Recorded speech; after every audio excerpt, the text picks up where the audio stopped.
Wifi line দেবে বলে টাকা নিয়ে যায়, কিন্তু ওয়াইফাই লাইন না দিলে গ্রাহকের টাকা চাইতে গেলে আহত হন অটোরিকশা চালক এক যুবককে।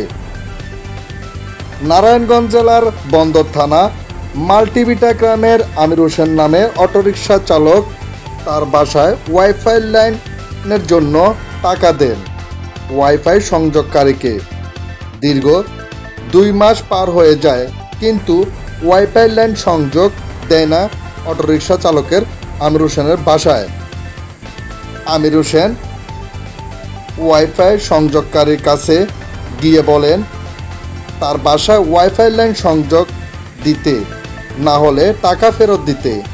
এই কথা বলতে ওয়াইফাই সংযোগকারী আশরাফুল ও মুন্না নামের 2 ব্যক্তি অটোরিকশা চালক আমির হোসেনকে মারধর করে আহত করেন। সিসি ক্যামেরা ফুটেজে সেটা প্রমাণিত হয়।